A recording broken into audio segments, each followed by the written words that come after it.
The call came at 2 a.m.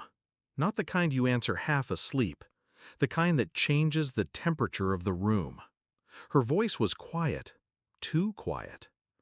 "I'm sorry, I didn't mean for you to find out this way."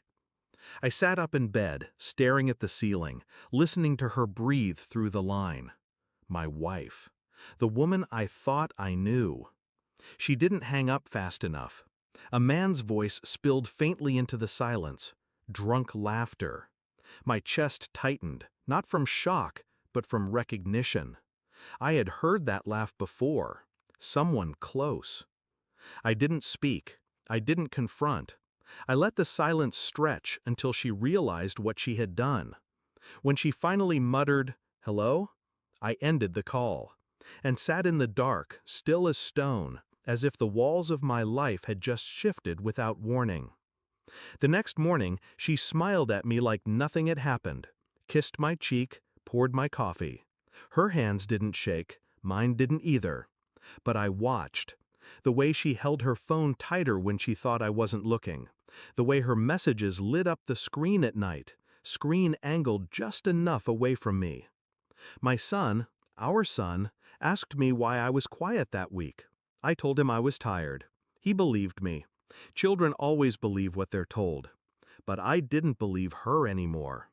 Infidelity leaves fingerprints everywhere, on receipts, late-night errands, sudden excuses for perfume she never wore for me. Still, I said nothing. Because silence is sharper than accusation, and patience cuts deeper than rage. I started collecting shadows. Phone records first, numbers she couldn't explain, a single name repeating, tucked between innocent calls to her sister. Then the receipts, dinners 2 towns over, hotel charges hidden under business expenses. Her eyes always met mine with practiced ease. But I began to notice how quickly they shifted away when the phone buzzed in her hand. I played my role flawlessly, smiling when expected, laughing when required, touching her waist as if nothing had cracked between us. Inside, every gesture became evidence, every word became data. When she told me she loved me, I recorded the tone. I memorized the pause before she said it, the delay that never existed before. No confrontations, not yet. I wanted the truth, not confessions. Confessions can be shaped, twisted, manipulated. The truth is undeniable. So I sent away for it. DNA testing. A quiet swab of my son's cheek while he slept. An envelope that left the house as quietly as I did. And then I waited. The envelope returned 2 weeks later. I opened it alone. My hands didn't shake, my breathing stayed calm. But the words, black and clinical, cut cleaner than any blade. Probability of paternity 0.0%. Not mine. Not my son. The world tilted, but I didn't fall. I just sat there, staring at the paper, letting the silence press against me. That evening, I slid the report across the kitchen table. No words, no accusations, just the truth in an envelope. She opened it, read it, and her face broke. Tears came, fast, ugly, uncontrolled. I raised a hand, not to silence her, to measure the distance between us, to remind myself of the space she had created years ago. Her sobs filled the room. I felt nothing. Nothing except the calm that comes when every suspicion hardens into fact.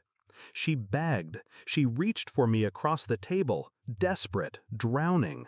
I pulled my hand back, slowly, deliberately. "You wanted him to call me Dad," I said. My voice was low, cold. "You wanted me to pay, to raise him, to love him, while you laughed in another man's arms." Her lips trembled. She tried to speak, but words fell apart before reaching me. I stood, gathered the envelope, and placed it in her hand. "Keep it. Frame it. Show it to him when he asks why I left." Her face collapsed.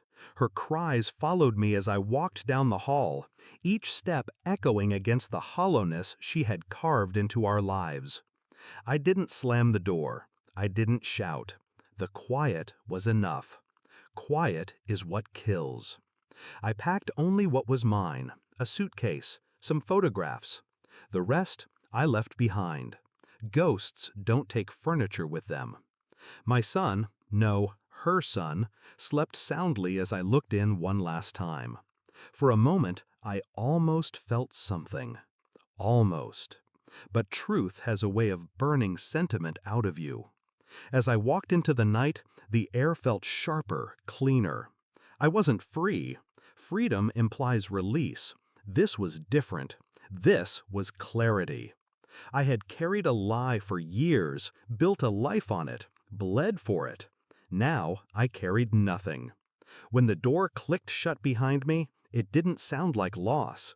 It sounded like the end of an illusion. And in endings, there's power. She broke the family. I simply buried the illusion and walked away.